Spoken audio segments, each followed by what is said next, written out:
Qu'est-ce qu'on est content tous les soirs de vous savoir à nos côtés. Bonsoir et bienvenue dans le Grand Talk. Nous sommes très heureux de vous accueillir et ce soir, à mes côtés, à la droite de moi, il y a Isabelle Vauvor. Bonsoir Isabelle, comment ça va? Salut Brice, salut à la team, bonsoir chez vous. Je ne sais pas, quelque chose en moi me fait de plus en plus être conscient de pourquoi j'avais autant d'admiration et d'estime pour vous. Ah, c'est gentil. C'est ça, je ne sais pas pourquoi, mais je commence à en avoir chaque jour la confirmation. Bravo Isabelle. Merci. C'est magnifique. À ma gauche, à la gauche de moi, il y a Sa Majesté Daouda. Voilà. Toujours. Bonsoir Daouda. Bonsoir Brice, comment tu vas? Je vous ai dit qu'un jour je vous dirais quelque chose que j'ai jamais dit à personne. D'accord. Et je vous dirai ça. Et ça, cette chose, c'est quoi? Un jour. Un jour. D'accord, il n'y a pas de problème. J'attends toujours alors.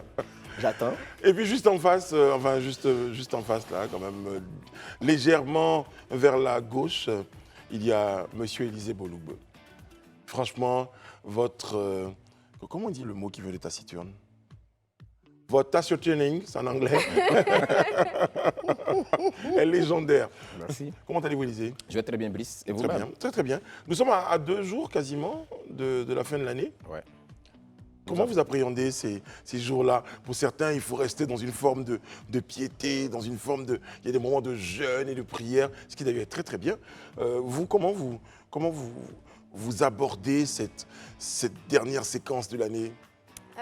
Moi, j'ai entamé en fait un jeûne sur les 7 derniers jours de l'année pour rentrer vraiment en 2023 connecté avec mon Dieu. Voilà. Alors justement, à ce propos, j'avais posé la question un peu pour vous. Je reçois ici le message, voilà, de la vendeuse de bananes qui estime que son chiffre d'affaires a un peu baissé depuis les 7 derniers jours. Donc, Arrêtez de m'afficher, s'il te plaît. Ça va plus le faire. Vivement que ces jours de jeûne s'achèvent pour que mes affaires reprennent, dit-elle sur ma fiche. En plus, comment c'est bon ces trucs-là. Banane braisée. Vraiment, grand hommage à un grand artiste de Côte d'Ivoire, Blissy Tébil, qui a permis à tout le monde, qui a désacralisé le truc. Voilà. Aujourd'hui, mais on a même vu des présidents, dit-on, s'arrêter. Vous prenez la banane braisée? Pour prendre la banane braisée. Oui, Ouais. parce que c'est bourratif et puis c'est pas cher. Donc, Non, ça n'a au-delà du bourratif. et je pense aussi que c'est correct pour un régime. Je veux dire, Oui. c'est pas grossier. Voilà. Ah bon, Enfin, hein? si tu n'abuses pas des cacahuètes, bien sûr. Ah oui, d'accord. Parce que banane braisée est toujours accompagnée d'arachide, alias cacahuète. Voilà, c'est ça qui fait. En fait, ça se mange les deux mains. Donc, banane et cacahuète. Et vous, Daouda? Ouais, moi, actuellement, je pense que comme Isabelle disait, c'est la prière d'abord. Et puis, en plus de ça, on essaie de mettre tout en ordre, faire le bilan de l'année 2022. Je pense que pour voir qu'est-ce qui a marché, qu'est-ce qui n'a pas marché. Vous faites comme la sœur Yves. Vous attendez à quelques jours là pour... Il n'est pas encore minuit. Ah, ok. Quand il sera minuit, je pense qu'on pourra dire quoi que ce soit. Mais là, jusqu'à présent, il n'est pas encore minuit. Un petit mot sur le bilan que vous êtes en train de faire. Sur le plan humain, vous vous trouvez beaucoup plus sociable, social et... Bon, je pense que personnellement, j'ai été toujours social vis-à-vis des uns et des autres. Je pense que cette année 2022 a été une année de bonheur pour moi. Voilà, ça m'a permis de connaître de belles personnes comme toi, comme tous ceux qui sont sur le plateau, Élisée, Alain, Edith, Kevin. Mais au passage, toi, surtout. tu me connaissais avant. Hein? Oui, je te connaissais, mais en fait... Mais il ne te connaissent pas sur le plateau. Voilà, je ne te connaissais pas Sous sur cet le plan angle-là. professionnel, Voilà. comme ça, jusqu'à ce point-là. Bon, après, Et vous c'est vous connaissez ailleurs. Je Mais ne je dis pas pense où vous que connaissiez. ça a été une année de bonheur, de grâce et surtout, je le souhaite à tous ceux que j'aime et tous ceux que j'aime pas aussi. Voilà. Très bien, faites la phrase. J'ai une année de... Blissy Tébil, en fait. Oui. En fait, c'est une chanson de Blissy Tébil qui doit être accompagnée du geste. Comme ça, non? La régie pourrait faire venir des bananes braisées. Élisée, vous Ben, moi, on a un rituel familial chaque fin d'année, c'est déjà de se retrouver et puis rendre grâce au Seigneur, surtout pour les 365 jours Mais passés. Élisée, non, ça c'est avant d'arriver minuit. Là. Oui. Vous ne rendez pas grâce déjà tout de suite, tous les jours comme ça? Non, si on n'attend pas minuit pour le faire, hein, avec la famille, on le fait juste avant, parce qu'on estime, c'est un peu, je vais rentrer peut-être dans les thèmes un peu religieux, mais prophétiques pour nous, parce qu'on estime déjà que l'année qui arrive est à notre portée, donc il faut déjà dire merci au Seigneur pour l'année qui s'est écoulée ou qui est en train de s'écouler. Pour tous ces 365 jours, il nous a gardés. C'est vrai qu'on peut relever ce pourquoi on n'a pas forcément été satisfait, mais si on marque un temps d'arrêt et on essaie de regarder ce qui nous a satisfait ou ce qui a été un avantage, une grâce pour nous, je pense qu'on aurait tout le temps de dire merci au Seigneur, quoi. C'est vraiment un peu ça surtout. Très très bien, bravo Élisée, bravo en tout cas à tout le monde, hein, on souhaitera de bien finir, de bien terminer l'année, c'est important, C'est ça. parce que déjà on voit la nouvelle année, mais déjà cette année-là, il faut bien la terminer en bonne santé. Surtout. Dans la discipline. D'ailleurs, Élisée, merci beaucoup. Vous avez réussi à me préparer au fait que sur l'autoroute, il y a des contrôles, et ça c'est intéressant d'ailleurs, de savoir que les forces de l'ordre, les forces de défense et de sécurité donc, sont très présentes. Enfin non, ils m'ont demandé de m'arrêter. J'ai failli été appréhendé, mais c'est pas oui, arrêter. Ils m'ont demandé de m'arrêter. Et c'est là que j'ai vu qu'il y avait plusieurs véhicules qui faisaient l'objet de contrôle. Et quand on m'a demandé de stationner, la personne est allée vérifier que je n'avais pas de contravention. Et tu en as ou pas? Tu connais la chanson, si quelqu'un te demande, tu ne sais pas où. Mais moi, j'ai regardé pour moi. Hein. Oui. C'est effarant. Tu en as? En tout cas, je sais que j'ai été. Le radar m'a flashé pour un peu d'excès de vitesse et puis non-port de sortie. Donc, ce n'est pas moi, parce qu'après, j'ai appelé pour demander, on m'a dit, même si un passager monte dans ta voiture qui ne porte pas ta ceinture, c'est toi qui supportes. Donc, du coup, je suis à 20 000 francs d'amende. Très bien. Voilà. Donc ça veut dire que vous êtes. Ce qui n'est pas grand chose dans le salaire de Daouda quand même. Non, mais c'est surtout qu'il est dans le transport. Bon, comme on a le même salaire, je pense que. Voilà. On vient de le découvrir. Daouda aussi dans le transport. Donc chaque fois que vous avez un passager qui paye 100 francs, il n'a qu'à mettre sa ceinture parce que ça peut coûter. C'est pas bon pour votre chiffre d'affaires. Ah oui, ça c'est. Bon, comme quelqu'un s'est viandé, eh bien moi je peux vous dire. Moi aussi. Voilà. Bon, évidemment, non port de ceinture de sécurité et téléphone au volant. Mais en fait, je ne savais pas que si je le savais un peu, que j'utilisais mon kit Bluetooth dans la voiture, eh bien ça consistait. C'est interdit aussi, oui. Ça. Je pensais que comme je n'avais pas les mains occupées. En fait, c'est le volant et les accessoires, en fait. Le téléphone et les accessoires, voilà, qui accompagnent le téléphone. C'est ça. Donc, il y a certains qui disent non, j'ai des oreillettes, non, j'ai des kits, peu importe. Mais C'est la dernière fois qu'un agent de police me l'a montré. Moi, je ne savais pas. Pour moi, c'était juste vraiment le téléphone. Mais il m'a sorti, en fait, le décret qui établissait toutes les infractions. Et effectivement, il mentionnait le téléphone et tous les kits qui vont avec. C'est ça. Mais tu sais, Brice, il serait bien que tous les téléspectateurs aillent sur le site de la CGI qui s'occupe de ça, pour voir. Parce qu'on a l'impression, souvent on ne reçoit pas les messages, mais derrière, tu te rends compte que tu as plein de contraventions en attente. En fait. C'est ça. Et le Et drame, quand tu vas aller à la visite. Voilà, c'est quand tu vas aller à la visite, tu es venu faire une visite. Bien sur l'autoroute. Voilà. On t'arrête, tu n'as pas ça ça. sur toi. Voilà. Donc, je pense que c'est toujours bien de savoir. Et Daouda a évoqué le fait que lorsque vous avez un passager, faites attention, demandez au passager de mettre sa ceinture. C'est un peu comme ça, je vais demander à tous ceux qui m'appellent pendant que je suis en voiture. Et en général, qui m'appellent beaucoup quand je suis en voiture, tu te connais, ma chère Maï. Non, mais désormais, quand la personne appelle, moi, ce que je fais, c'est dit, après ce que tu es en train de dire, Brice, moi, dès que je décroche, je dis, bon, OK, prépare déjà 5 000, pas décrocher ton appel, monsieur volant. Donc, tu vas payer l'amende, en fait. Donc, la personne déjà se prépare, puisqu'elle pense que c'était urgent de me joindre. OK, il n'y a pas de souci. Non, mais c'est juste pour rire. Il faut déjà qu'on commence à respecter les règles, éviter de prendre le téléphone au volant, c'est aussi important. Voilà. Alors, je fais un petit coucou à tous ceux qui nous regardent sur nos pages des réseaux sociaux. Et alors là-bas, il y a ce qui est intéressant, c'est qu'il y a un petit débat. Alors, Guilo, Momo Kenzo qui pose une question. Où est Rayana? Titi Elogne répond. Question. Bénédicte Etienne dit, et aujourd'hui, réponse de Bénédicte Etienne, Titi Elogne, les chroniqueurs ne viennent pas tous les jours, à part le présentateur Brice. Titi Elogne répond à Bénédicte, merci frère, si je sais, je sais. Continuez, hein, continuez. Voilà, continuez. Mais tu n'as pas salué celle que j'aime parmi tout. Bien voilà. sûr, bien sûr. Tu la Tous les connais? internautes. Oui, rappelez-moi le... Jennifer Lou. Jennifer. C'est ça. Voilà, merci. Toi, tu as une mémoire d'éléphant. Elle n'est Tu pas es un encore vrai là. particulièrement. Emmanuel Grasse. Alors, Cadet Bamba, Ouais, lui Emmanuel réagit Grasse. sur ce qu'on vient de dire. Il dit, mais c'est pas normal, si j'ai le Bluetooth, je ne dois pas être arrêté le plus souvent. Je ne peux pas conduire à Abidjan sans mon GPS, donc je suis obligé d'utiliser mon Bluetooth. Mon téléphone. Ah oui, non, ça par contre, ça nous a fait froncer, nous tous des aussi, en nous disant, tiens, si on utilise le téléphone, le Bluetooth, accessoire quand même, parce qu'on a dit téléphone, quitte et... Mais je pense que ce qu'il dit, l'idée c'est que nous tous on utilise le GPS à Abidjan, moi notamment à cause des embouteillages, mais généralement, il y a un dispositif qu'on achète avec les vendeurs à la sauvette là. mais bon. On le pose, dès que tu actives, tu déposes.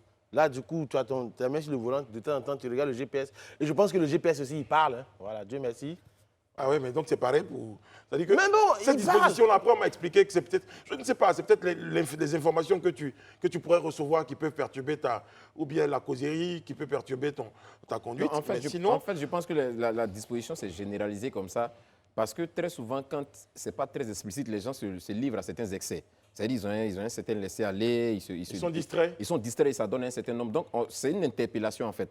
Mais vous convenez avec moi, même dans la disposition, la loi précise qu'il y a des corps de métier à qui c'est autorisé de prendre les médecins, les forces de l'ordre et autres, tout ça, à qui même des journalistes, à qui c'est autorisé de prendre le téléphone parce qu'on estime qu'ils peuvent être dans des cas d'urgence. Donc, il y a eu pour moi des précautions, en fait, de façon globale, mais derrière, comme je le dis toujours, on sent quand même qu'on est une société qui est dynamique. Donc, il y a certains aspects qu'on peut quand même tolérer, mais c'est pour éviter que tout le monde s'adonne à ça et puis au final, on sera dans un désordre. Je crois que c'est un peu ça. Moi, je savais qu'on disait utilisation manuelle. On me l'a dit une fois hors de Côte d'Ivoire. On m'avait interpellé, on m'avait dit utilisation manuelle du téléphone. Je dis très bien, manuel, très bien. La prochaine fois, je l'utilisais avec mon pied.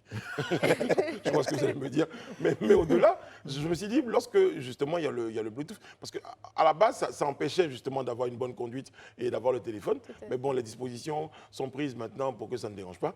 La dernière fois, j'ai tenté. Mais Brice, tu peux mettre le Bluetooth et puis on te donne une nouvelle qui te tape dessus. C'est-à-dire que tu peux te permettre d'avoir C'est un plus distrait, d'arrêt, oui. Non, d'être mais- distrait. Donc il y a tout ça en fait. C'est Mais justement par quand rapport à tu as ça. des passagers dans ta voiture, vous êtes en train de causer, donc eux aussi ils peuvent te donner une nouvelle qui ne va pas te réjouir. Donc, Non, en fait, l'idée, c'est qu'il faut comprendre. Moi, je pars du principe, même au moment où les téléphones sont venus, les écouteurs sans fil, tout ça.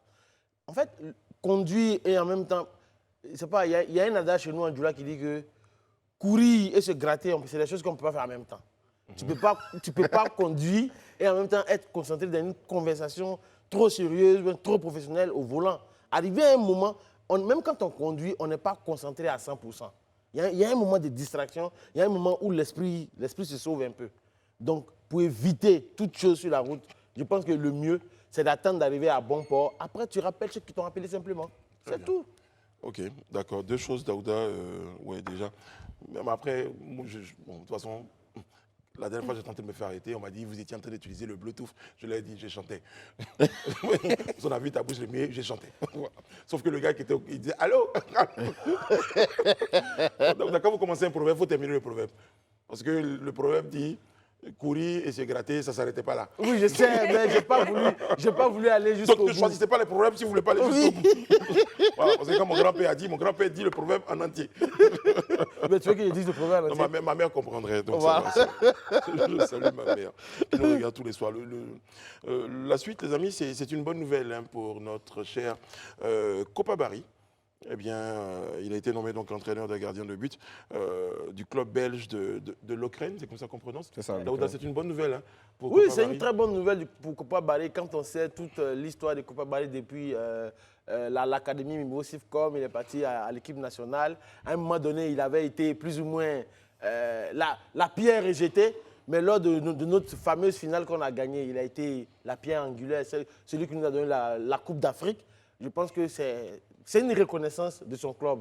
Aujourd'hui, il a fait tous ces beaux jours à Lokeren. Aujourd'hui, quand on lui laisse l'encadrement des gardiens, franchement, je dis bravo à Kopa Barry. En tout cas, bon vent à lui et je pense que c'est une très bonne nouvelle pour cette nouvelle année qui s'annonce. Je pense que ça augure de bonnes choses pour la suite de sa carrière d'entraîneur. oui, et c'est surtout l'image aussi de la Côte d'Ivoire sur le volet sportif qui va bon train. Donc, félicitations à lui en tout cas. Oui, mais déjà, c'est une bon, je dirais c'est une promotion parce que Kopa, déjà, il était déjà au club. C'est vrai qu'il a fini sa carrière à l'Ukraine. Et lorsqu'il a fini sa carrière, il a été coopté par le club pour s'occuper des plus jeunes, en fait, de ceux qui sont en dessous de l'équipe première, ce qu'ils appellent chez eux la superstructure. Et donc, il était en charge de former les gardiens de l'équipe réserve, l'équipe des jeunes. Et c'est ce qu'il faisait jusque-là avant d'être nommé officiellement l'entraîneur des gardiens de l'équipe première de l'Ukraine. Et donc, il remplace à ce poste-là un certain John Utendil, qui lui était présent au club depuis 2020, qui a entraîné les gardiens depuis 2020. Donc, Kopa Barry succède à ce dernier-là et il prend fonction depuis le 27 décembre, mardi, il a pris fonction officiellement. Il devient donc l'entraîneur des gardiens de l'Ukraine. C'est une belle promotion pour lui, c'est une belle fin de carrière. Et c'est toujours intéressant de voir des joueurs qui ont mouillé le maillot comme ça se reconvertir et apporter leur expérience aux plus jeunes. C'est une très bonne chose. Est-ce que d'entraîneur de gardien, il peut passer d'entraîneur tout court? Parce que moi, quand j'ai eu la nouvelle, je pensais d'ailleurs que c'était entraîneur tout court, parce que je crois qu'il a un diplôme d'entraîneur. C'est plutôt entraîneur de gardien. Non, le club, il est l'entraîneur des gardiens. Mais il a la possibilité d'être entraîneur même. Mais l'entraîneur, c'est des diplômes qu'on passe, on passe en fait. Et ces diplômes-là, c'est organisé par l'UEFA, sous la direction de la FIFA. Vous passez des diplômes, c'est périodique. Et quand vous passez ces diplômes, que vous êtes admis, vous avez la possibilité de devenir entraîneur. Et c'est ces diplômes-là. Voilà, Kolo Touré, il a atteint je dirais le diplôme supérieur, celui-là qui lui permet d'entraîner n'importe quel club sur la planète, Kolo Touré. Et c'est ce qui a fait qu'aujourd'hui, il a été coopté par cette équipe en Angleterre. Non? Ouais. Très bien. En tout cas, ben oui, bien sûr. Hein, belle famille de foot, dit-on. C'est ça. Copa Barry. Je ne sais vraiment pas pourquoi vous m'avez dit ça. Pourquoi? Yaya Touré, Kolo Touré. D'accord, c'est la famille. C'est ça. Voilà.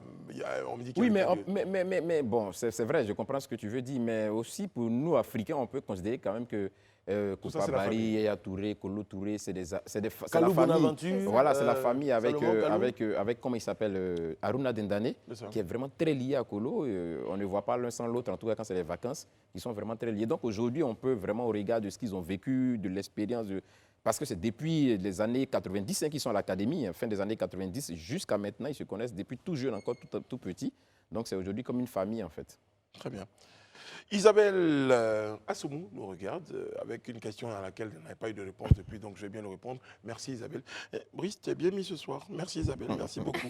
Merci. Parce qu'elle avait posé la question à Titi Elogne qui passait son temps à se poser des questions sur son GPS. Il y a une question, Titi Elogne, il faut répondre à la question parce qu'Isabelle attend la réponse, pas celle qui est à côté de moi. Et justement, ce qui est extraordinaire avec nos téléspectateurs, aujourd'hui particulièrement, je fais beaucoup de coucou aux téléspectateurs, en particulier ceux qui sont sur nos pages des réseaux sociaux. Alors, quelqu'un avait posé la question, c'est Bénédicte Etienne qui répond à un autre internaute qui disait « Vous ne parlez pas des 46 docteurs jugés et la personne répond « Ils ont parlé, ça y est. » Mais tu sais que D'où la nécessité de suivre régulièrement. Tu sais ce que j'adore en fait avec les commentaires sur Facebook, c'est que tu participes au débat. Et moi, c'est ce que j'aime. On peut ne pas être d'accord, on donne son point de vue, on développe le point de vue et ça donne de nouvelles orientations. Et je pense que c'est dans le débat, dans la contradiction, qu'on enrichit en fait, tu vois, le débat public en fait, quoi. Et c'est très important. Très bien. Il y a quelqu'un qui te dit de lui dire joyeux anniversaire. Ce sont les 2 dernières émissions, donc demandez-nous ce que vous voulez. Je pense qu'on dit que les téléspectateurs est roi. On va essayer quand même de satisfaire au maximum Bon, après, demander une dédicace, on va la faire en fin d'émission. Dites-moi, à propos des 46, hier, hein, pour ceux qui n'ont pas eu l'occasion de regarder l'émission, eh bien, nous disions donc en fin d'émission. Les 46 bon, les 46 Ivoiriens. Docteurs, mais les autres, ils sont Ivoiriens aussi. C'est ça. Ils sont Ivoiriens. 46 pour 46. Les 46 docteurs, eux, ont été libérés. C'est bon, disons condamnés avec sursis. Avec sursis. Voilà, voilà. donc, ils ont pu regagner leur famille. Voilà, ils sont rentrés chez eux. Voilà. Bon. Une bonne chose en tout cas. Mais très très bonne. Élisée le disait hier, hein, ça évite une tension supplémentaire. Attention, vraiment, ce n'est pas la période. Quoi. Il faut permettre à tout le monde, dans la cohésion, dans l'apaisement, d'aller vers la fin de l'année et entrer dans la nouvelle année. Donc tout ce qui peut nous éviter de créer des tensions, moi je pense qu'il faut l'éviter. Oui, surtout que la situation avait commencé à être politisée à un moment donné parce que l'opposition a déjà commencé à récupérer cette information pour en faire certains communiqués. Donc je pense que c'est une bonne chose. Non, au-delà de tout ça, moi je pense que le président Derou l'a dit, il est content, Assimi Derou est content de la libération. Mais moi, l'appel que j'aimerais lancer, c'est qu'au-delà de tout ça, pour cette nouvelle année, je pense qu'il faut privilégier la voie du dialogue en fait. La voie du dialogue, de sorte à ce que chacun puisse trouver pour son compte pour cette nouvelle année. Les docteurs avoir un emploi, que le gouvernement aussi soit à l'aise de les recevoir, tout ça. Il faut que ça se passe dans la concorde et le dialogue surtout. Très bien. Très bien. De 46 à 46, eh bien, il n'y a qu'un pays. Ah, j'adore. Merci. Celui des 46 soldats ivoiriens détenus au Mali, bien, leur procès a débuté aujourd'hui. Oui. Le procès à huis clos. Le procès s'est ouvert aujourd'hui et selon les dernières informations qu'on a reçues Bon, je suis un de nos confrères qui est vraiment très introduit dans le dossier, Serge Daniel éventuellement, voilà, qui est correspondant pour RFI à Bamako, qui vraiment essaie de nous donner le maximum d'informations. Ce qu'on retient déjà du procès, c'est qu'effectivement le procès s'est ouvert, comme vous l'avez dit, à huis clos et le verdict a été remis à demain du procès. Mais nos soldats, pour rappel, sont poursuivis pour tentative d'atteinte à la sûreté extérieure de l'État. Voilà, et c'est le chef d'inculpation qui plane sur nos soldats. Mais comme je le disais, pour moi, hier, je ne serais pas surpris vraiment qu'il y ait éventuellement une condamnation et suivie d'une libération, d'une grâce en fait. Donc, je pense que c'est vers ça qu'on est en train de tendre. Et pour l'heure, on ne veut pas vraiment avoir de commentaires qui soient des commentaires assez vous déplacés, parce que je pense que ce n'est pas le moment. C'est juste de prier que les choses se passent dans l'ordre normal des choses, assez apaisées, et qu'au final, nos soldats puissent regagner Abidjan. C'est vraiment tous nos voeux, et que ce ne soit pas juste une autre situation pour faire perdurer les choses, en fait. Vraiment, c'est toute notre prière. En fait, au-delà de ce que tu viens de dire pour ce procès-là, si tu te rappelles bien, il y a quelques jours de cela, ce procès s'est ouvert en fait, après une rencontre entre le ministre de la Défense, monsieur le ministre d'État, Téné Birema, et le garde des Sceaux. Il y avait une troisième personne qui était partie au Mali pour une rencontre avec les autorités maliennes. À ce propos, ils ont signé, c'était le jeudi dernier. Ils ont signé un mémorandum disant qu'ils allaient renforcer les liens, le partenariat entre le Mali et la Côte d'Ivoire. Et je pense que c'est à la suite de la signature de ce mémorandum que le procès est allé très rapidement. Depuis il y a 5 mois, c'était le Satiko. Et aujourd'hui, le fait que ce procès s'ouvre très rapidement, j'espère que d'ici le 1er janvier 2023, on pourra fêter avec nos 46 frères qui depuis 5 mois, sont encore au Mali et qu'on a envie de vraiment voir à Abidjan ici et danser au son du coupé décalé, du zouglou. J'imagine que tu seras à leur accueil. Mais bien sûr, qu'est-ce que tu veux? Je serai là-bas, je serai à l'aéroport pour danser avec eux. Très voilà. bien, d'accord, ok. On t'autorise à danser avec eux. Ah oui, ben je sais danser en plus. Et ça, c'est clair, Voilà. je n'en doute même pas. En tout cas, vous parlez des 46, mais je dirais, moi, que ce sera une magnifique occasion de danser avec les millions de frères du Mali et les millions de frères ivoiriens, parce que cette situation-là, qu'on le veuille ou pas, aura un tout petit peu cristallisé l'atmosphère, merci Isabelle, entre les deux pays. Mais je pense que cette situation-là viendrait, cette libération viendrait libérer tout le monde et on pourrait fêter ensemble. Mais Brice, je pense qu'avant qu'on ne poursuive, il est important de noter quand même que suite au procès qui s'est ouvert aujourd'hui, je pense qu'il y a une petite victoire quand même de la Côte d'Ivoire.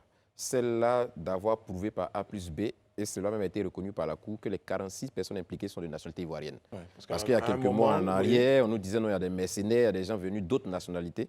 Mais aujourd'hui, il est avéré, et on est unanime à le dire ici, et eux-mêmes l'ont reconnu, les 46 sont effectivement de nationalité ivoirienne. Et ça, je pense que quand même, c'est une victoire parce que depuis le début, le gouvernement a défendu bec et ongle pour dire que ces 46-là sont bel et bien ivoiriens et ils sont en mission commandée, en mission onusienne. Donc, je pense que c'est une très bonne chose, déjà qu'on l'ait reconnu. Très bien.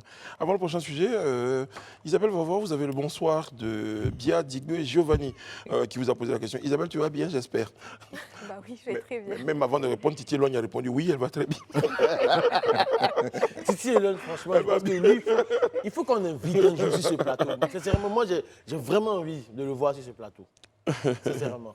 Alors, tellement bien. Pam nous dit, Monsieur Brice, il faut entrer en 2023, t'habitues à dire Monsieur Gbagbo-Laurent.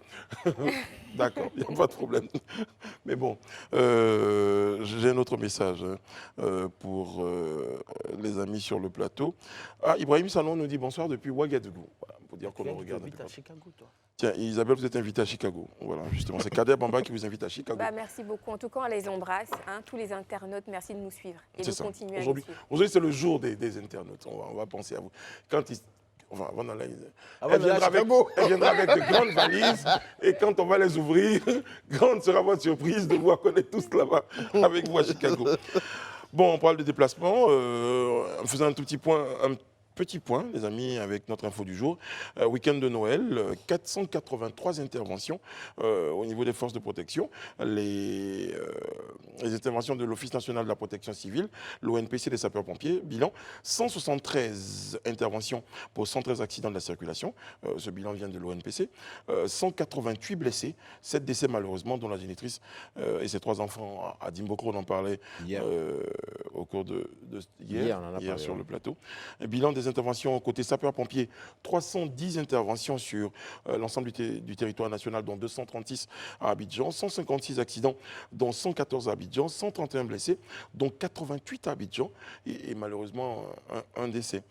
Bon, on dira que ce week-end de Noël n'aura pas été de tout repos au regard du bilan dressé par l'ONPC et le groupement des sapeurs-pompiers militaires.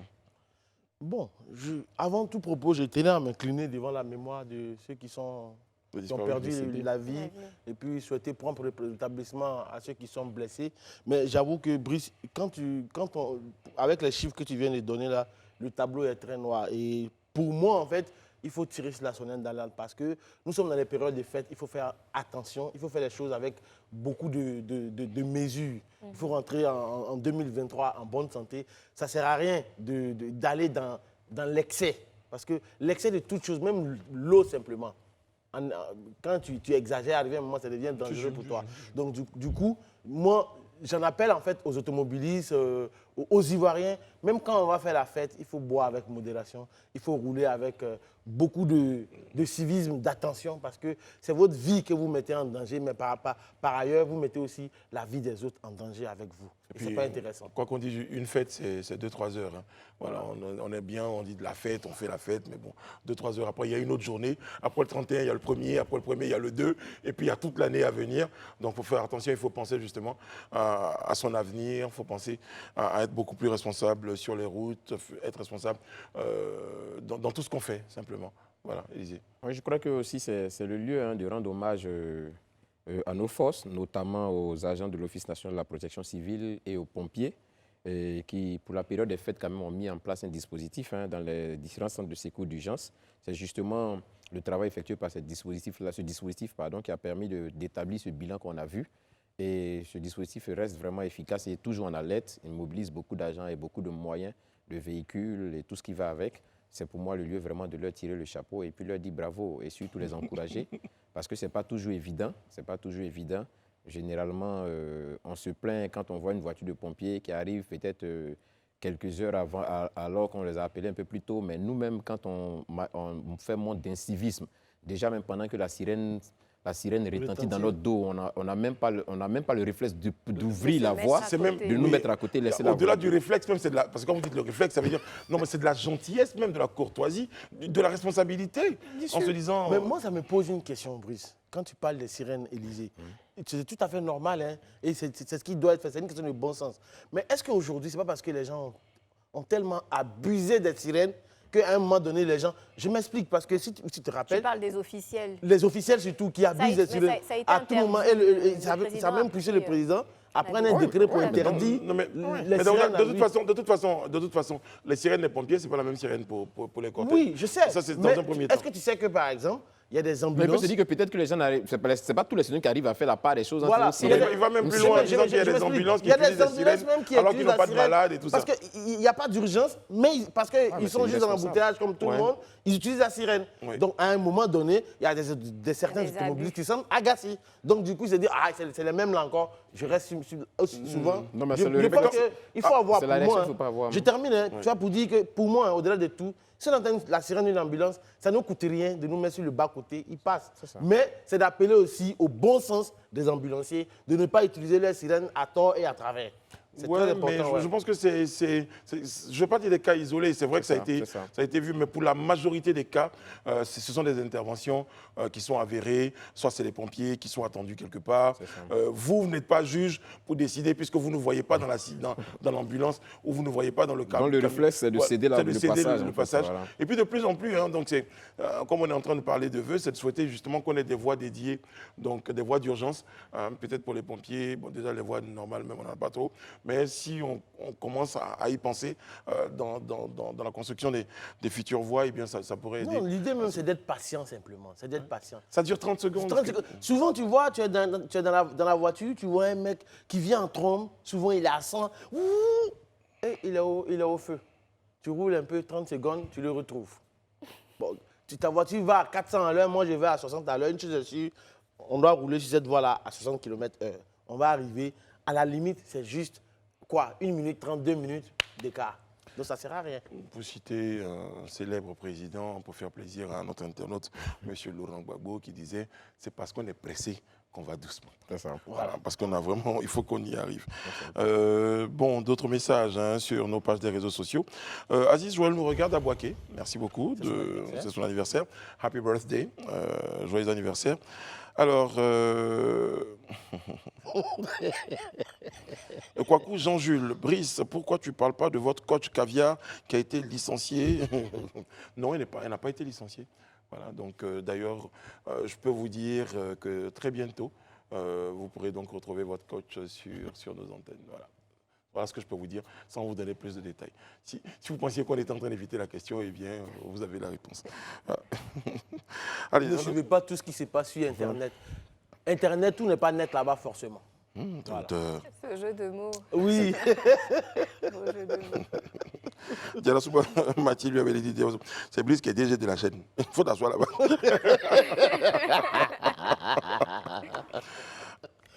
Bon, on nous a demandé pourquoi vous n'invitez jamais ceux qui ont rédigé la Constitution. Très bien, on va y penser. Voilà, il n'y a pas de problème. Je fais ça comme ça aujourd'hui. On va répondre à quelques questions. Isabelle, vous avez une autre invitation de Demzer qui vous invite à Paris. Voilà. Ah bah dis donc, je vais faire le tour du monde. C'est ça, c'est ça.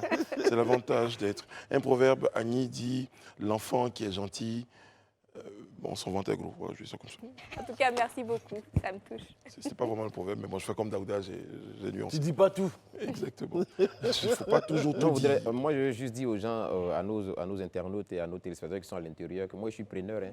S'il y a des invitations pour l'intérieur, Oh non, mais j'ai aucun souci pour l'intérieur. il est du jaloux. pays, que ce soit On peut être jaloux Dibokro, comme que ça. ce soit à Soubré, que ce soit à San Pedro. Je suis preneur. J'ai aucun Mais souci tu as avec. oublié Élisée, on peut que être jaloux comme toi ça. Élisée, à Boaké, il y a un bar spécial où tout le monde te connaît. Non, ça, c'est Ah, des Air rumeurs. France. Je m'en souviens C'est pas des de- rumeurs. Non, Oui, c'est- je c'est pas- l'affirme. Non.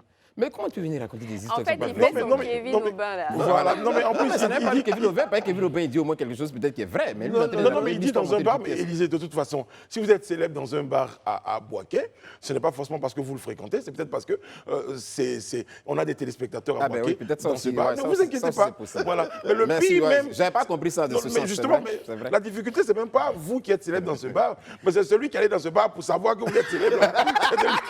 Voilà, ça c'est bien amené ça. Merci beaucoup, Brice. C'est lui qu'il faut Merci. quand même Non, interroger. mais le problème, Merci c'est que beaucoup. moi, je vais juste pour manger devant le bar, j'arrive tranquille. Personne Et ne puis Il va le manger mec- devant le bar. Oui, mais je il a vais une manger. intel- Il y a un resto. Le gars, il vient vers moi, tout et tout. Il faut rentrer, il dit non, je ne fréquente pas les bars. Il dit, ah, mais toi, ton gars, Élisée, là, quand il vient ici, là, franchement, Oh. il pète les champs. Mais de vous à moi, même, je suis allé à Boaké combien de fois cette année pour Non, dire non, que j'ai dédouané, Daouda Elisette s'est dédouané. Élisée, vous avez la parole, on va revenir. Vous avez votre point. Vous avez votre point vie de la nation. On D'accord. va dire quoi, c'est le dernier point vie de la nation pour l'année. Ouais, je pense que c'est le dernier point de vue de la nation de cette année. Et j'ai voulu qu'on aborde un sujet aussi important. Il s'agit du programme de construction et de réhabilitation des infrastructures. Très bien. Oui, Allez-y. et déjà, il faut noter que depuis 2011, un vaste programme a été lancé pour la construction ainsi que la réhabilitation, la rénovation de nombreuses infrastructures sanitaires. Ce projet a abouti en 2017 à l'adoption d'un programme sanitaire d'un montant de 850 milliards de francs CFA. Pour ceux qui s'en souviennent un peu, ce programme a été lancé officiellement à Yopougon par, paix à son âme, l'ancien Premier ministre Amadou Gon Coulibaly.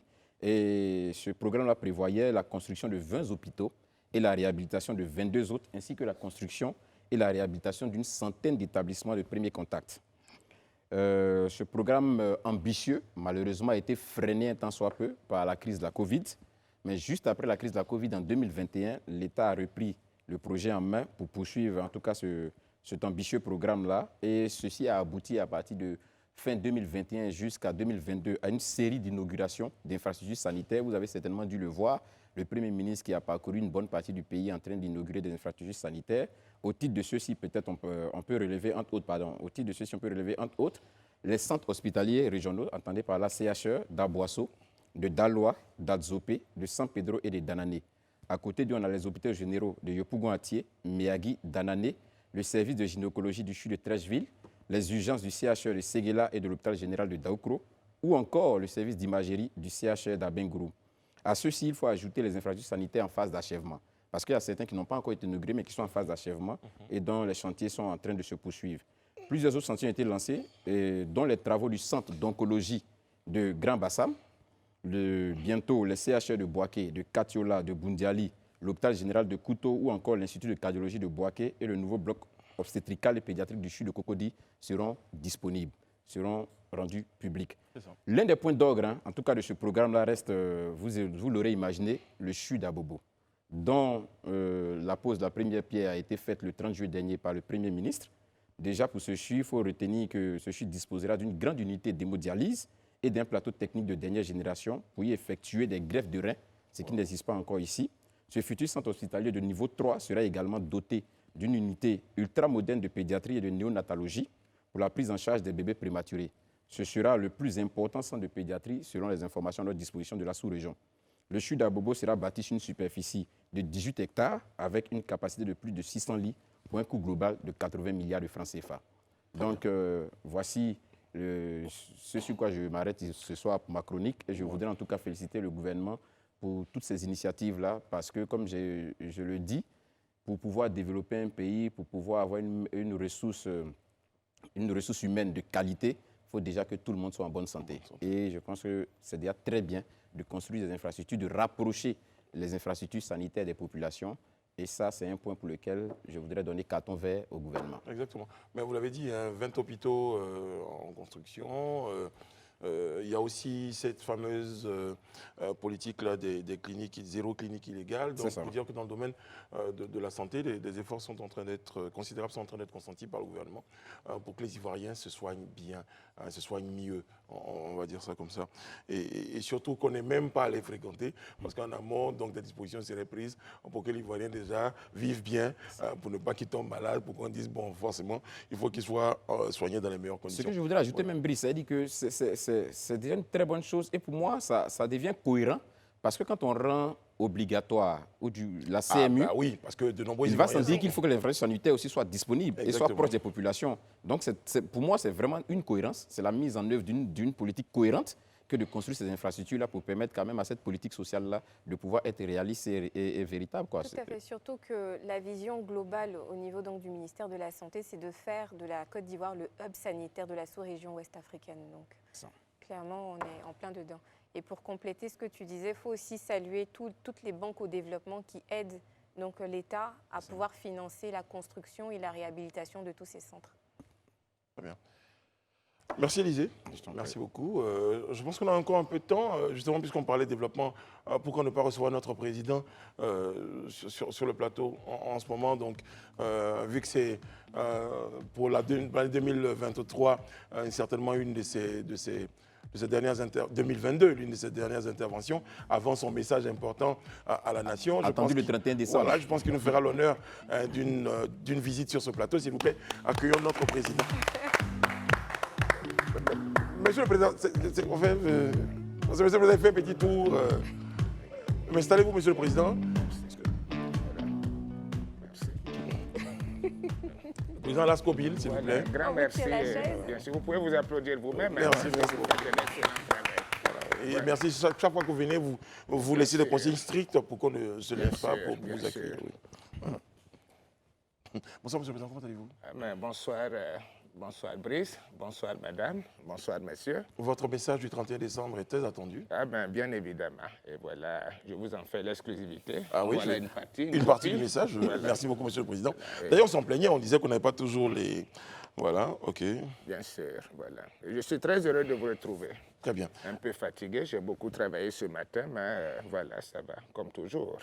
Très bien. Donc là, ah oui, vous évoquez la perspective 2023. Écoutez, en 2023, ça sera un peu comme en 2022, sauf avec beaucoup plus d'accélération dans les projets. Bien évidemment, j'ai présidé le dernier conseil des ministres il y a peu. Et bien sûr, dans ce conseil, il y a 2 mesures importantes qui ont été prises. La première, c'est que j'ai décidé de nommer un grand travailleur, un grand serviteur de l'État, bien évidemment, mon jeune frère Guy Sawignon, voilà, un homme très discret. J'ai décidé de faire de lui le prochain ambassadeur de Côte d'Ivoire en Ukraine. Voilà. Parce que c'est un Ivoirien nouveau. On dirait que le président n'aime pas bien le directeur de DP. C'est un homme de terrain. C'est un homme de terrain. Bien, voilà, et donc, je crois que c'est un terrain très approprié pour lui. Très bien. Et vous parliez tout à l'heure des perspectives. 2023. Voyez-vous, j'ai beaucoup agi dans le social en 2022, le gouvernement et moi. Et donc, nous continuons qu'il faut continuer dans cette lancée. Et c'est pour cela que j'ai instruit le Premier ministre dans ce sens, à l'effet de construire 5 prisons dans chaque chef-lieu de région. 5 prisons. 5 prisons civiles. Le Voilà. président, c'est pas Dans mieux les chaque écoles que région, les mais prisons? ce sont des projets ambitieux pour le bonheur des Ivoiriens. 5 prisons dans chaque région. Cela va nous faire seulement 155 prisons sur le territoire national.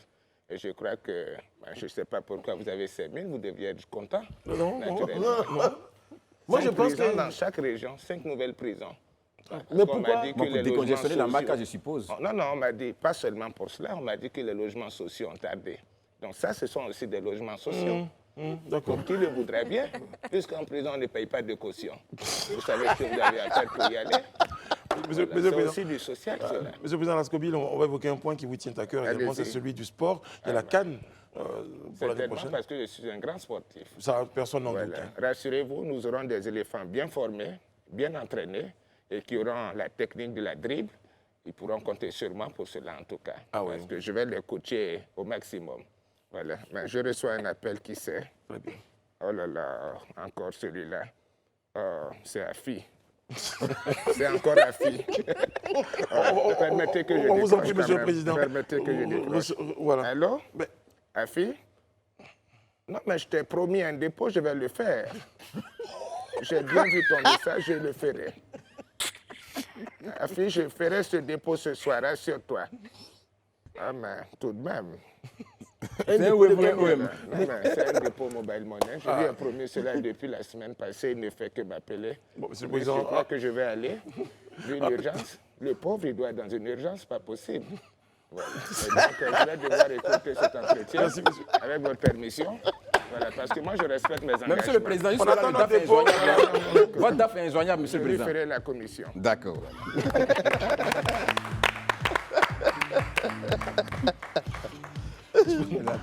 notre président Lascobil. Bon, on attend notre dépôt. On va évoquer la question du procès de l'attentat de Grand Bassam. Juste après une courte pause. À tout de suite. Nous sommes de retour sur le plateau du Grand Talk en compagnie de la magnifique Isabelle Vavoir. Quelqu'un d'ailleurs m'a dit, faut arrêter de faire trop de compliments à Isabelle, ta femme va se fâcher. Non, mais Isabelle, c'est Isabelle. Le splendide Daouda Koulibaly. Toujours, hein. Voilà, c'est équilibré, t'inquiète pas. Élysée Boloube. Oh, mais c'est bien, Élysée, j'en ai content de vous savoir. Bouddhiste. Non, très loin de ça. Élysée Boloube de Pogba. C'est ça. Voilà. Pogba. Mes amis, on évoque la question, je le disais tout à l'heure, du procès des attentats de Grand Bassam. 4 accusés condamnés à perpétuité. Ils ont été reconnus coupables des faits qui leur étaient reprochés. La justice donc a retenu contre eux la prison à vie. C'est une décision, il faut le rappeler, qui avait été souhaitée par l'accusation. Dans son réquisitoire, le procureur de la République, Richard Adou, donc, avait demandé que cette peine soit retenue contre les accusés. Qu'est-ce que la tenue de ce procès-là déjà représente pour chacun d'entre vous, Daouda? Bon, pour moi, je pense que c'est la justice déjà sociale qui est en train de s'exprimer parce que des gens ne peuvent pas venir pendant une fête, un week-end, à la plage, venir tuer des gens, blesser des gens impunément. Et puis bon, parti. Je pense que depuis cette période, l'État de Côte d'Ivoire avait mis tout en œuvre pour arrêter ces criminels, ces terroristes. Et ça démontre en fait la volonté de l'État de Côte d'Ivoire d'en découdre avec le terrorisme en fait. Et aujourd'hui, ce n'est que justice qui est rendue à ces morts et à tous ces blessés que la Côte d'Ivoire a connus ce 13 mars-là. Ouais. C'est votre point. Voilà. Le point d'Élysée Boloube? Mais moi, je pense qu'il était important d'avoir ce procès, dans un premier temps déjà pour afficher la détermination du gouvernement à lutter contre le terrorisme et aussi à rassurer les populations sur cette volonté-là. Mais au-delà de ça aussi, ça allait permettre aux familles de faire le deuil, parce que de comprendre quelles étaient véritablement les motivations qui ont conduit à ce crime crapuleux, à cet acte terroriste-là. Donc c'était important quand même qu'on entende les personnes éventuellement qui étaient plus ou moins impliquées dans cet attentat-là. Et ce procès a donné l'opportunité de pouvoir écouter, même si ce n'est pas toutes les personnes impliquées, mais au moins on a pu écouter 4 qui sont notamment Antao Ag Mohamed Sissé, Sidi Mohamed Kounta, Mohamed Sissé et Hassan Bari, à qui on a reproché d'avoir été complices de cet attentat-là, c'est vrai. Ils n'étaient pas dans l'opérationnel. Quand je dis dans l'opérationnel, ce n'est pas eux qui portaient les armes et autres, tout ça, mais ils avaient d'une manière ou d'une autre contribué déjà dans le repérage, dans le convoyage, dans la logistique. Donc, Dans l'hébergement aussi. c'est ce que je dis, dans la logistique, dans l'hébergement aussi. Donc, ça a permis quand même de comprendre un tant soit peu comment le mode opératoire, à quel moment ils sont arrivés, comment les choses ont été faites jusque-là. Et le réquisitoire du procureur qui avait demandé la perpétuité a été suivi par la Cour. Donc, finalement, ces 4-là ont été condamnés à perpétuité. Déjà aussi, il est important de noter que celui-là qui est considéré comme le cerveau opérationnel de cet attentat-là, qui est Kunta Dalla, reste encore introuvable. Il y a un mandat d'arrêt international qui est lancé contre lui et il est toujours en fuite. On espère que la coopération judiciaire, policière internationale finira par lui mettre le grappin là-dessus et puis l'amener certainement pour un procès aussi. Très bien. Isabelle, que le procès se tienne en Côte d'Ivoire, eh bien, le symbole est important. Oui, moi, ça me rassure parce que ça veut dire que la justice fait véritablement son travail. On attendait ce procès depuis des années. Aujourd'hui, il a eu lieu. Les coupables sont identifiés. Il y a eu condamnation. Donc moi, je suis pleinement satisfaite, rassurée en fait quant à l'avenir à donner à la Côte d'Ivoire. Très bien. Donc c'est l'information que nous souhaitions partager donc, avec nos téléspectateurs et surtout concernant les angles qu'on a choisi d'aborder. Les amis, une triste nouvelle. Hein, donc on sait depuis un moment, c'est notre cher roi Pelé, Edson Arantes de Nascimento Pelé, malheureusement, qui s'est éteint à l'âge de 82 ans, aujourd'hui même, ce jeudi. La légende brésilienne était l'un des derniers monstres sacrés du football. Après le décès donc, de Diego Maradona ou de Johan Cruyff, eh bien, on gardait encore le rappel. On le savait malade un moment, pendant la CAN, pendant la Coupe du Monde, mais ses filles avaient rassuré l'opinion publique internationale sur l'état de santé de leur père et malheureusement, la nouvelle est tombée aujourd'hui. Le roi Pelé, eh bien, c'est éteint. Effectivement, pendant le mondial, bon, les filles, elles avaient plutôt rassuré parce que les rumeurs couraient qu'il était déjà décédé en fait. Donc elles avaient dit non, qu'il était en soins intensifs, c'est vrai, mais il n'était pas encore décédé et qu'elle était même à ses cheveux pendant le mondial. Et là, cette fois-ci, j'ai lu une information qui date de 2 jours où elle disait vraiment que elle pensait qu'on allait inexorablement vers la fin. Elle-même l'ont dit dans une interview, elle pensait qu'on allait inexorablement vers la fin parce que leur père était dans une situation tellement critique que je dirais, le pronostic vital était vraiment très engagé. Donc, elle disait qu'on allait inexorablement vers la fin et éventuellement, beaucoup s'attendaient à ce qu'on y arrive. C'est vrai, c'est toujours triste hein, parce que Pelé, c'est une légende du football. C'est un monument sacré du football. Je crois qu'il mérite en tout cas un hommage planétaire. Déjà, même quand l'information est tombée, depuis lors, c'est des hommages parce qu'il a donné quand même au football ses lettres de noblesse. Don Nascimento Arantes, dit Pelé, c'était vraiment une légende du foot. Aujourd'hui, le football perd quelqu'un, après Maradona aussi, qui fut un génie du football. On perd un autre dieu du football aussi, à la personne de Pelé. C'est triste. Ben, c'est peut-être aussi bien que cela se fasse juste après le mondial, parce que si c'était pendant le mondial, j'imagine comment ça allait certainement peut-être affecter même le tournoi. Mais c'est toujours avec grande tristesse qu'on assiste au départ des personnalités qui ont marqué l'histoire de cette manière. Très bien. En tout cas, on a su hein, dans votre intervention que vous êtes particulièrement affecté, vous, grand fan de football. C'est ça. Et aussi, on ne peut pas aimer le football et ne pas être triste devant cette nouvelle-là, ou simplement hein, être fan de Pelé, parce que c'est quand même, c'est tout de même Pelé, le roi Pelé.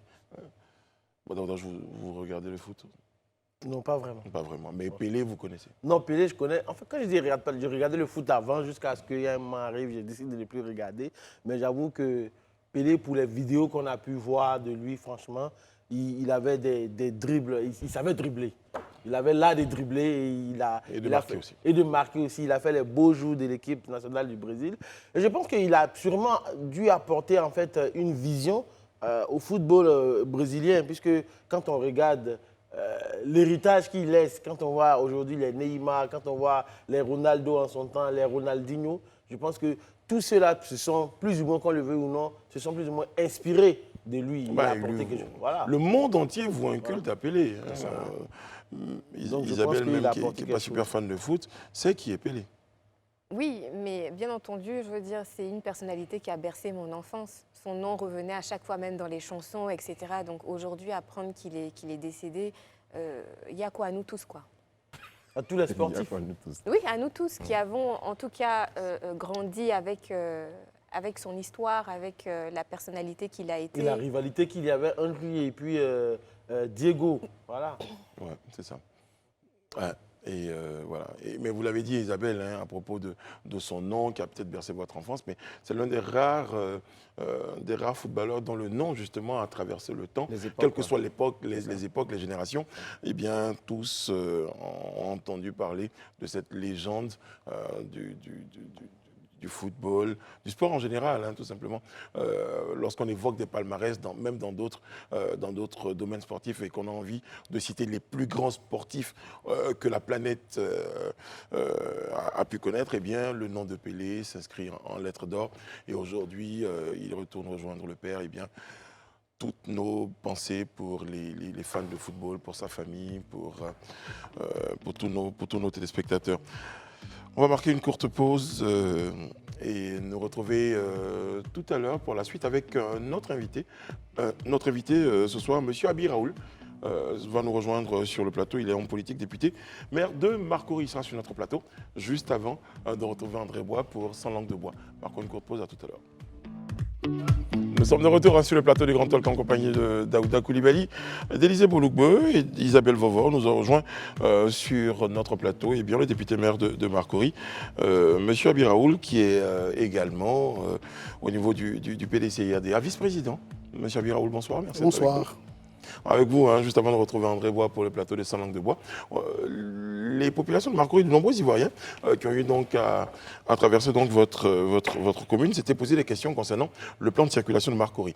Nous, on vous reçoit sur ce plateau-là justement pour expliquer à ceux qui n'ont pas toutes les informations à quel besoin répondait donc ce nouveau plan de circulation de Marcory. Alors, il faut dire que le plan de circulation de Marcory n'appartient pas à la mairie de Marcory. C'est l'État à travers l'AMUGA, voilà, qui définit avec nos services le schéma directeur, le plan de circulation de Marcory. C'est une expertise qu'ils ont. Donc nous, on suggère, on regarde et puis on peut éventuellement corriger. Vous avez suggéré, justement, qu'est-ce que vous avez suggéré par exemple? Je crois qu'il y avait le sens de la circulation de l'INGS à la descente du pont par exemple. Oui. C'est celui-là qui avait fait un peu grincer beaucoup de dents. Oui, alors parce qu'à l'origine, quand on sort par le troisième pont, on sort vers de l'INGS, on peut aller à Noumabo. Voilà. Et là, on est obligé de faire le tour pour aller à Noumabo. Bon, on a regardé, je pense que dans les actions correctives, on va tenir compte peut-être qu'on va retourner à la case départ. Parce que c'est vrai que ça crée un désagrément. Bien sûr, exactement. Élisée? D'accord, moi je pense que j'ai l'opportunité d'avoir M. le maire. On va aborder un peu la question d'ordre politique si c'est possible, si le maire veut bien. Bon, alors c'est que vous êtes vice-président du PDCI. Là, bientôt, c'est les joutes électorales, c'est les locales. Comment se prépare M. Abi Raoul à Marcory? Surtout qu'aujourd'hui, vous avez en face de vous, déjà au RHDP, un poids lourd qui a été annoncé sur Marcory, à savoir le ministre Tchagba Laurent. Comment je fais quoi? Comment vous vous préparez? Est-ce que déjà même vous êtes candidat à votre succession? Si oui, comment vous vous préparez? Je suis candidat et je me prépare comme je le fais pour toutes les élections, sereinement. Et nous attendons l'après-campagne pour engager les choses. Pour l'instant, on observe, voilà, les candidats sortent, les partis politiques désignent leurs candidats. Et puis après, on va démarrer l'après-campagne et la campagne. Très bien. Alors pour revenir à Marcory, on va expliquer que je revienne à Marcory, parce qu'il y a André qui... Ça va, il va aller sur voilà. les politiques. On va revenir à Marcory. Question toute simple, aujourd'hui, comment se porte Marcory, monsieur le député maire? Marcory se porte bien.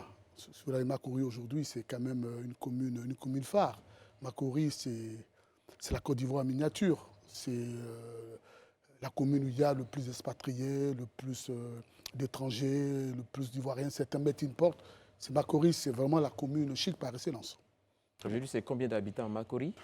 Marcory, on a à peu près 450 000 habitants officiellement. Mais je pense qu'on doit être atteint de 600 à peu près. Je pense. Monsieur le député maire, on est en fin d'année 2022. 2023, la fin de votre mandat de maire. Voilà. Quel est le bilan que vous faites déjà à ce stade? Nous préparons le bilan. Je pense que le bilan sera disponible en mars. Mais d'ores et déjà, lorsque nous avons pris les rênes de Makori en 2013, nous nous sommes assignés 15 objectifs et ce sont 5 engagements que nous avons traduits en projets.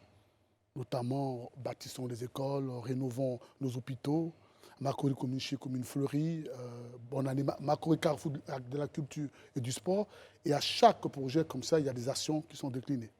Aujourd'hui, concernant l'éducation, l'école dont vous avez parlé, est-ce qu'on peut aujourd'hui avoir un chiffre des écoles bâties qui ont été effectivement bâties? Alors, il faut d'abord comprendre bien que le concept est bâtissons nos écoles. Nous avons créé un concept tout simple. Dans chaque groupe scolaire, il doit y avoir 6 classes. Ce n'est pas évident. 6 classes. Il faut avoir des toilettes, un bureau pour le directeur, de l'eau, une bibliothèque. Aujourd'hui, à Makori, toutes les écoles ont 6 classes. Il faut avoir une maternelle. Aujourd'hui, il nous reste que 2 écoles pour avoir un cycle complet. Ça veut dire qu'on se donne des objectifs et puis on essaie d'y arriver. Donc, on bâtit en fonction du plan directeur qu'on s'est engagé de faire. Donc, c'est juste sur le plan primaire, l'école primaire, pas le secondaire? Non, les mairies ne gèrent pas les collèges. Et par contre, je me suis quand même bagarré un peu auprès de l'ancien ministre d'État, Mme Kandia, pour avoir un collège. Et je pense qu'aujourd'hui, Makori a 2 collèges. Un collège au nord, boulevard de Gabon, et un collège au sud. Comment j'appelle ça? Le sud, c'est vers Biétry. Voilà. Donc on a maintenant 2 collèges à Makori, ce qui n'existait pas avant. Et le budget de la mairie vous permet de faire toutes ces actions? Oui, c'est pour ça qu'il faut faire une programmation. Notre budget est de l'ordre de 10 milliards. On investit tous les ans 2 milliards. On a une masse salariale de 1,5 milliard à peu près. Donc tout le reste, c'est les plans d'urgence, c'est les travaux qu'on peut faire pour satisfaire des subventions qu'on peut donner aux populations. Et vous êtes accompagné par des banques au développement? Non, on fonctionne sur fonds propres. D'accord. Voilà. Est-ce qu'on pourrait savoir, s'il vous plaît, monsieur le maire, si ce n'est pas trop indiscret, éventuellement, si vous étiez élu aux prochaines élections, quelles sont vos prochaines priorités au Makori? Alors, vous avez remarqué que la commune de Makori est une des rares communes qui n'a pas un hôtel communal digne de ce nom, parce qu'on n'a pas de terrain. Aujourd'hui, la commune est en train d'acheter un terrain. Voilà, nous avons engagé 5 000 m² à Biétry pour bâtir un hôtel communal digne de ce nom. Donc, pour le prochain mandat, c'est donner à la commune de Makori un hôtel communal digne de cette belle commune. Et vous avez aussi remarqué que Makori, on a un seul marché, un seul grand marché qui est complètement vétuste. Donc, dans le prochain plan que nous avons prévu, c'est de rebâtir, c'est-à-dire réaménager ce marché et puis le rebâtir pour que ce marché soit au standard des marchés internationaux. Il est reproché à Makori d'être l'une des communes les plus chères d'Abidjan. Est-ce que vous l'entendez? Est-ce que vous avez une politique pour ça, pour permettre quand même aux citoyens de vivre moins? Alors, c'est vrai que quelquefois, on dit à Makori, les loyers sont chers, les terrains sont chers. Mais je rappelle simplement qu'il ne revient pas au maire de fixer les prix des loyers. C'est l'offre de la demande. Aujourd'hui, le mètre carré à Makori avoisine 500 000 francs en zone mètre carré. Et quelquefois 1 million. Aujourd'hui, Makori se rapproche de Cocody et a même dépassé Cocody à certains endroits. Mais c'est l'offre de la demande, c'est la loi de la demande et de l'offre. Si quelqu'un propose mieux, ben, voilà, c'est tout. Mais vous n'avez pas une politique sociale, vous, en tant que mairie, d'autant plus que vous avez des administrés qui n'ont pas assez de moyens? Non, il y a des quartiers où on peut habiter aisément. On peut habiter à Noumabo, Marie-Corée, Nyanzwa, qui sont les quartiers un peu plus modestes. Ben, si vous voulez habiter le résidentiel, vous voulez habiter zone 4, Biétry, eh ben, ça va vous coûter ce que ça va coûter. Hein. Et justement, monsieur le maire, pour avoir habité un marque résidentiel pendant une quinzaine d'années, je peux vous dire que quand j'y ai fait un tour récemment, j'entendais certains de mes anciens voisins estimer aujourd'hui que la zone commençait à être saturée et qu'à un moment donné, il y avait même des constructions, il y avait d'immeubles, des constructions d'immeubles qui commençaient un tout petit peu même à friser l'anarchie. Alors, là, il faut préciser que jusqu'il y a 10 ans, à Makori, on ne pouvait pas construire R+4, qui était interdit. Mais l'État de Côte d'Ivoire a estimé, le chef de l'État a estimé, que Makori est complètement limité géographiquement. Donc si on veut accroître la densité, il faut construire en hauteur. Donc depuis une dizaine d'années, l'État a libéré, c'est-à-dire qu'on peut construire R+20, R+30 si on veut. Mais justement, si ce sont ces immeubles-là qui avaient été initialement prévus pour accueillir un R+3 et qu'on fait un R+20, il va sans dire par exemple que les fondations ne sont pas... Non, alors ce qu'on fait souvent, c'est Oui. qu'ils achètent... voilà, on achète l'immeuble, on détruit l'immeuble et on rebâtit. Alors c'est un peu, ça dérange un tout petit peu les voisins, parce que le voisin, entend avoir une intimité chez lui. Mais lorsque l'immeuble monte jusqu'à plus 5, 10 et qu'on a regard sur sa cour, ça le gêne. Mais ça, c'est une période transitoire. Il faut dire qu'aujourd'hui, Marcory, Plateau, Treichville, dans 50 ans, ce sera notre Shanghai. On oblige d'aller en hauteur. Et justement, à côté de ces quartiers UP, donc le résidentiel que vous évoquiez à l'instant, il y a des quartiers avec un peu moins de personnes nanties, donc à Lyodan, à Mambo. Est-ce qu'il y a un projet justement de développement prévu pour ces quartiers-là? Alors, d'abord, il y a des quartiers qui sont moyens, tels que Nyanzoa, Maricori, Groupement Foncier, sur lesquels on est en train de réfléchir à un plan pour rebâtir ces quartiers-là. Parce qu'on ne peut pas durablement vivre en Villa Basse dans un endroit comme Marcory. Donc, à terme, il faut envisager comment on fait pour les accompagner pour aller en hauteur. Mais les quartiers comme à Noumabo et à Lyodan, c'est les quartiers où il faut refaire tout l'assainissement. Aujourd'hui, on a un plan Marshall que la mairie a mis en place où on est en train de rebâtir toutes les rues. Après, l'assainissement va suivre. Et puis après, comme ce sont des propriétés privées, eh bien, les gens vont commencer à construire parce que si les rues sont bitumées, ils peuvent construire en hauteur, embellir leur habitat pour avoir plus de moyens. Monsieur le maire, il a aussi souvent évoqué, concernant Marcory, quand on a des endroits, il y a tellement d'activités économiques allant dans le sens, je dirais, des débits de boissons, des maquis et autres, tout ça qui crée de la nuisance sonore. Est-ce que ça, vous l'entendez? Est-ce que quelque chose est fait contre ça? Oui, alors vous aurez peut-être remarqué, si vous êtes un octambule, que le centre commercial de Marcory, qui est au quartier Hibiscus, ça fait 6 mois que je l'ai fermé. Parce qu'il y avait de la prostitution, il y avait de la drogue, il y avait des nuisances sonores incroyables. Donc j'ai pris sur moi, avec le conseil municipal, de fermer pendant 6 mois. Et là, je vais de renouveler encore la fermeture pour 6 mois. Bon, alors, on va passer de fermeture en fermeture, de renouvellement. Qu'est-ce qui est prévu? Non, là, je veux le fermer définitivement. C'est-à-dire que c'est une mesure provisoire, on a fermé pour voir. Et apparemment, les voisins sont contents. Les voisins nous félicitent de ce courage-là. Donc à terme, après le dernier renouvellement de fermeture, on va le fermer définitivement. Pour qu'on ne peut pas vivre dans ces endroits-là où c'est de la prostitution. Non, c'est inacceptable. Vous avez évoqué le côté de la prostitution, mais c'est un espace de restauration aussi en même temps.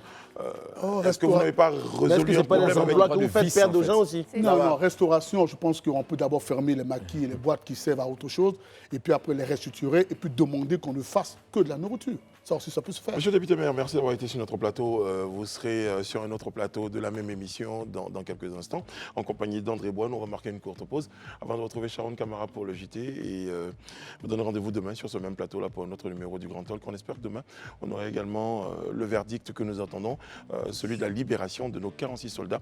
Nous y tenons, nous le souhaitons. Nous sommes en prière. À tout à l'heure, monsieur le député maire. Merci.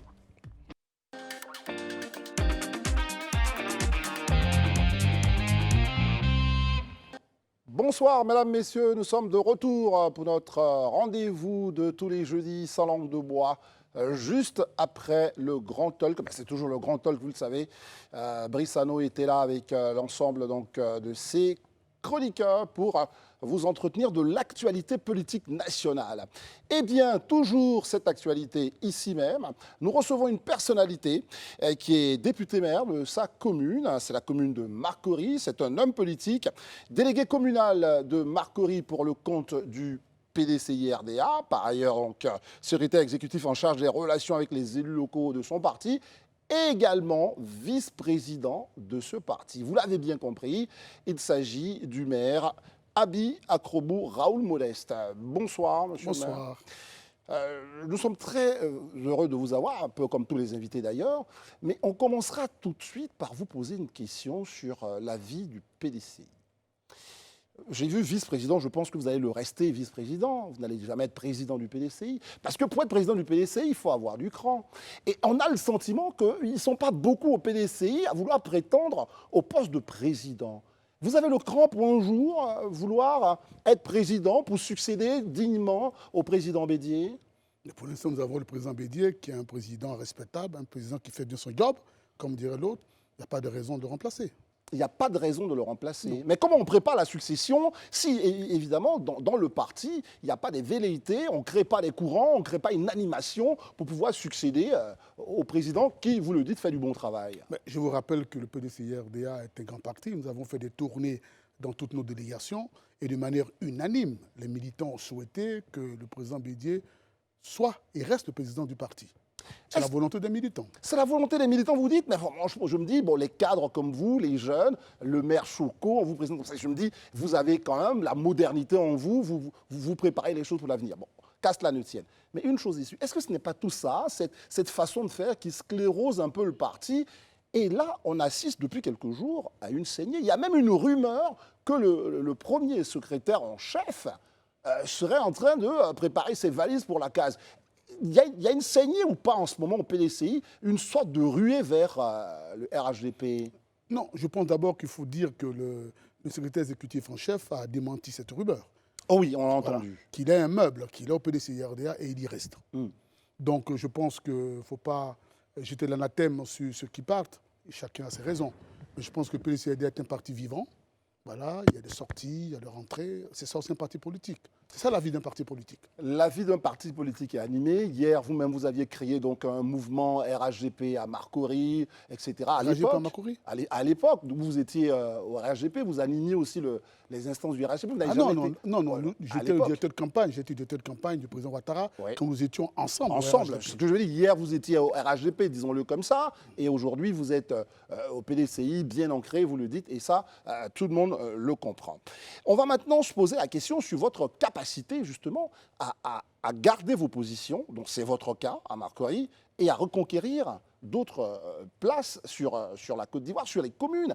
Est-ce que le PDC aujourd'hui est capable de ce mouvement de fond pour pouvoir reconquérir des terres perdues et en garder? Aujourd'hui, vous allez avoir en face de vous quand même une grosse pointure du gouvernement. Mais oui, mais c'est ça le challenge. Ouais. C'est ça la vie d'un parti politique. À un moment donné, il faut affronter les candidats les concurrents qu'on vous présente, et puis il faut gagner. Voilà. Vous Donc, il n'y a dites- pas d'inquiétude majeure. Vous le dites si simplement parce que vous pensez avoir une meilleure connaissance du terrain. On va parler de votre bilan quand même, on pourra en dire un mot. Mais tout ça, ça pourrait vous desservir de ne pas avoir peut-être la communication qu'il faut pour encore convaincre l'ensemble de vos électeurs. Non, mais je pense que les électeurs à Marcory connaissent Sabi Raoul. Bon, j'ai grandi avec eux. Ils me connaissent, mes actions, ils savent ce qu'on a fait.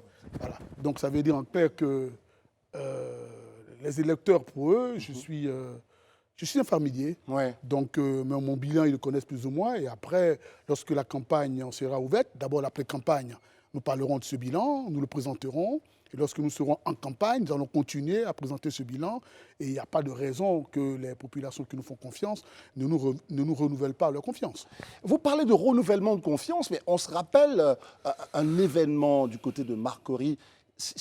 Votre bilan, on voit il y a des choses. Est-ce que tout cela ne relève pas du cosmétique? On met 2, 3 peintures à côté. Est-ce qu'il y a des vraies modifications de fond, comme l'attendent nos concitoyens dans leur vie quotidienne? Ben évidemment, évidemment. Alors si vous prenez par exemple un quartier comme Anoumabo, Oui. aujourd'hui quasiment toutes les rues d'Anoumabo sont bitumées. À Lyodan, c'est pareil. Dans chaque quartier de Marcory aujourd'hui, il y a des bitumes qui sont Mais quelle est faits. la part de la municipalité? On pourrait dire ça, c'est le gouvernement ou c'est la municipalité? C'est Ça, qui au fond? C'est la municipalité qui le fait. Le goudron à Noumabo. Ah oui, c'est la Ouais. municipalité. Le goudron à Lyodan, c'est la municipalité.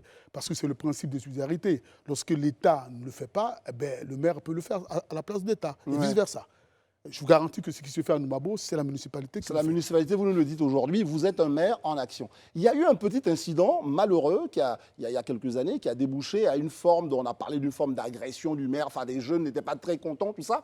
Je voulais revenir là-dessus, peut-être pour montrer un peu parfois la défiance qu'ont nos concitoyens qui sont gérés par vous. Ils ne comprennent pas l'ensemble des actions. Et justement, ce sont les liens avec des opérateurs. Vous êtes une commune où il y a beaucoup d'opérateurs économiques. Est-ce que parfois les populations n'ont pas le sentiment qu'il y a des faveurs qui sont accordées à certains opérateurs économiques à leur détriment? Non, pas vraiment. C'est une façon de communication. Alors, Oui. lorsque vous êtes un maire et que vous cultivez la proximité, et à un moment donné où vous êtes confronté à des débats houleux avec des jeunes gens, bon, les jeunes gens peuvent perdre leur nerf et puis être un peu agressifs par rapport au maire. Mais votre rôle en tant que premier magistrat, c'est de garder votre sang-froid, de savoir raison garder, et puis de raisonner ses enfants, et puis de continuer à leur expliquer ce que l'on fait. C'est important. Eh bien, dans ces grands projets-là, justement, quelle est la place de la jeunesse? Soyons concrets. Parce qu'on écoute, vous avez parlé des jeunes d'Aliodan, à Noumabo, plein d'autres quartiers.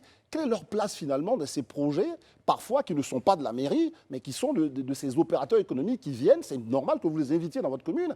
Mais comment vous faites pour que ces jeunes-là bénéficient des retombées de ces Non, projets? il faut voir que la mairie en elle-même quand j'ai pris les rênes de cette mairie, nous avons créé un concept qui est tout simple. Le chômage n'est pas une fatalité. Ouais. Ce n'est pas les opérateurs économiques qui le font, c'est la mairie. Alors, le chômage n'étant pas une fatalité, c'est quand même 300 millions de prêts à taux zéro que nous accordons aux femmes de Makori. C'est 100 millions que nous donnons chaque année en matière de prise en charge pour que les enfants aillent à l'école. C'est des permis, c'est 1000 permis que nous donnons aux enfants qui sont désœuvrés. Ça veut dire que la mairie fait des actions concrètes pour sa population. Vous faites des actions concrètes, mais on se demande, mais ça c'est encore les quelques soutiens du maire, ce sont ses amis, ce sont ses... Est-ce que vraiment on est face à un vrai processus inclusif où justement tous ceux qui sont en souffrance, mais en tout cas les plus en souffrance, bénéficient de vos projets? Alors, je vous donne un exemple concret. Oui. On sort de la fête de Noël. C'est 20 000 cadeaux qu'on a distribués aux enfants. J'ai fait moi-même la distribution dans toutes les écoles. Voilà. Et chaque enfant qui a reçu un bon, vient, je lui donne un cadeau. Oui. Ça veut dire en clair que c'est du concret, c'est du palpable, c'est un maire qui va à l'encontre de ces populations pour communiquer avec, pour leur donner ce qui leur revient. Très bien. Là, voici quelques éléments de la gestion que vous avez donc sur Marquerie. Là, ça va commencer. Vous avez vu, on vient de faire la révision de la liste électorale. Le processus, là, il vous a rassuré, vous vous dites, c'est bon, je suis bien, on a pu mobiliser les nouveaux majeurs, ou encore vous faites comme beaucoup, on a entendu le porte-parole du PDCI, vous vous dites, non, il y a des problèmes, ce qui va nous préparer peut-être à quelques crises, mais vous êtes serein. Non, je pense qu'il faut être serein. Il faut faire confiance à la CEI et en même temps, lorsqu'il y a des imperfections, il faut le dire. Ouais. C'est vrai que sur ce processus-là, la CEI n'a pas communiqué suffisamment parce qu'il n'y a pas eu beaucoup d'engouement. Ouais. Bon, le processus, il est parti tout doucement pour aller en clenchant d'eau. Mais on espérait plus. On aurait pu communiquer plus longtemps ou bien peut-être même étendre un peu le délai. Voilà. Et puis il y a quelques petites imperfections. Donc le rôle d'un parti politique, c'est de suggérer à celui qui gère les élections qu'attention, ici ça n'a pas bien marché, et là c'est pas bon pour qu'on puisse rectifier le tir. Ouais. Mais ce n'est pas rentrer dans la critique systématique. Je pense que le PDCI-RDA est un grand parti, donc un parti qui fait des propositions constructives pour permettre à celui qui va gérer les élections de prévenir les crises. Ouais. Donc tout ce que nous disons, c'est pour leur permettre de mieux s'améliorer. Permettre de s'améliorer, mais il y a une chose, on se dit, bon, tout ça, c'est l'élection, on va chercher les électeurs. Est-ce que vous êtes mal avec l'idée que le fait d'être un autochtone, disons les choses comme ça, c'est plutôt un avantage et que la mairie doit rester avant tout pour des gens qui sont originaires de la zone, où vous dites non, ce qui compte, c'est la compétence. Quel est votre avis là-dessus? On va choisir le maire en fonction de soit il est ébrié ou il est... C'est quoi le... Est-ce que ça, il y a quelque chose de malaisant dedans, de votre point de vue? Non, ou non, vous dites c'est normal? Non, non, moi, ma conception des choses, Oui. je pense que pour être maire d'une commune, il faut connaître les réalités de cette commune. Ce n'est pas une question d'ethnie, ce n'est pas une question tribale. C'est une question qu'il faut connaître les réalités, il faut vivre dans la société et il faut, à la limite, avoir des intérêts économiques dans cette cité-là. Voilà, c'est ça qui vous donne l'autorisation ou le droit de gérer une commune. Quelqu'un qui ne connaît pas la commune, a priori, comment il fait pour gérer la commune? Il y a des hommes, il faut gérer, c'est pas des... Non, je ne sais pas comment expliquer ça, mais ce n'est pas une question tribale. C'est pas une question de moi, oui, absolument. Vous êtes absolument convaincu de cela. Alors, on va en revenir encore un tout petit peu à votre gestion commune. Et vous n'êtes pas seul à gérer cette question sur le plan de circulation. Véritable casse-tête chinois. On ne comprend plus très bien comment on circule à Marcory. Finalement, qui décide de quoi? Est-ce que c'est la MUGA? Est-ce que c'est vous? Comment vous travaillez ensemble pour permettre justement à ceux qui rentrent dans cette belle commune de Marcory de s'y retrouver? Alors, il faut dire que c'est un sujet qui appartient à la MUGA. Ouais. Nous, la mairie, nous sommes autorité locale. Avec la MUGA, nous réfléchissons ensemble. Mais in fine, ils font des propositions, comme aujourd'hui, le plan de circulation aujourd'hui, on l'a pensé ensemble. Donc, on est en train de mettre ce plan en vigueur. Et puis après, on regarde les imperfections et puis on proposera des actions collectives.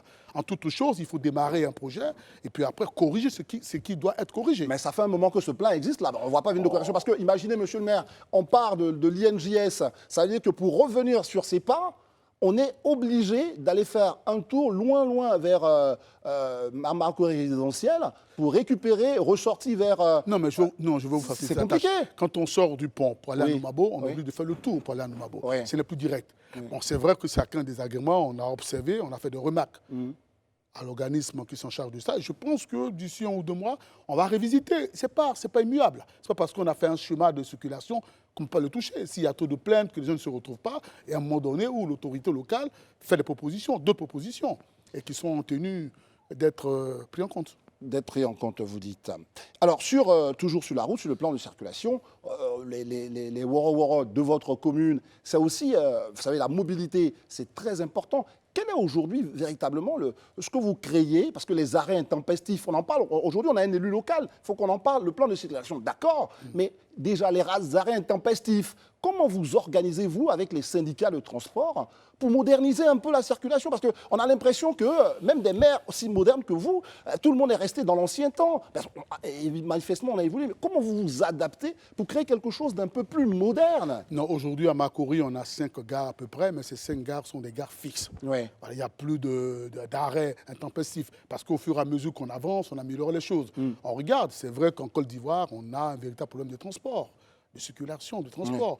Donc aujourd'hui, on ne peut pas interdire les woro en tant que tels, parce que ces woro sont utiles. On est d'accord. Mais il faut réglementer ces woro, il faut leur permettre de travailler pour vivre, mais en même temps de respecter le schéma de circulation, de respecter le cadre de vie, d'apporter ce qu'ils peuvent apporter sans déranger les autres. Voilà un peu notre philosophie. Très bien, ça c'est une philosophie. Le quartier macro-résidentiel, c'est vrai, les Ivoiriens et bien d'autres, des petites gens, ont le droit d'y habiter? Vous pensez que c'est sélectif, hein? C'est juste une petite question. Non, je pense que c'est la loi de l'offre et de la demande. C'est l'offre de la demande. Oui, aujourd'hui, vous ne pouvez pas interdire à quelqu'un qui a construit sa maison à coups de milliards de louer les prix qu'il veut. Les prix ne sont pas réglementés, chacun loue comme il veut, ça appartient à l'État. La mairie n'a pas le pouvoir de dire à un locataire, eh bien, écoute, ton loyer, tu le fixes à tel montant. Non, parce que ça va créer une sélection dans votre commune. Vous voyez à Makori, il y a tout un pan, zone 4, etc., où quand même il y a des services de la mairie, tout et tout. Mais après, il y a des habitats si chers. À un moment, il y a des populations qui ne seront plus là. Les pauvres seront parqués d'un côté, les riches d'un côté. Ça aussi, c'est de la responsabilité, j'allais dire, de la mairie, de faire en sorte qu'il y ait un vrai brassage entre les populations. Oui, vrai brassage, si on veut. Mais la mairie ne peut pas interdire à un opérateur économique à bâtir un immeuble. On est d'accord. On ne peut pas plafonner son prix. Mais vous avez des leviers, parce que vous pouvez. En plus, vous êtes député. Oui. Je ne sais pas, moi, je ne vais pas aller dans les cas en français. La loi SRU en France, pour permettre justement à l'habitat modéré d'être un peu étalé sur l'ensemble de l'espace communal. Ça, il y a des choses à faire. On peut utiliser la loi pour permettre justement de ne pas concentrer les riches d'un côté avec leur portail et leur clôture, et puis les pauvres ailleurs. Donc, je me demande, il y a des choses qu'on peut faire. Non, alors, les habitats modérés, cela suppose que la mairie a des terrains que la mairie construit. Aujourd'hui, à Makori, il n'y a plus de terrain. Très bien. Il n'y a plus de terrain. Donc, ça veut dire que la mairie ne peut même pas acheter. Aujourd'hui, nous sommes en train d'acheter un terrain pour construire l'hôtel communal. Voyez-vous, regardez bien un État moderne. Une mairie est obligée d'acheter un terrain pour bâtir l'hôtel communal. Il y a 20 ans en arrière, ça aurait été impensable. Mais aujourd'hui, parce qu'il n'y a pas de terrain à Makori. Il n'y a pas de terrain. Le mètre carré à Makori, c'est 500 000 francs, pour certains 1 million.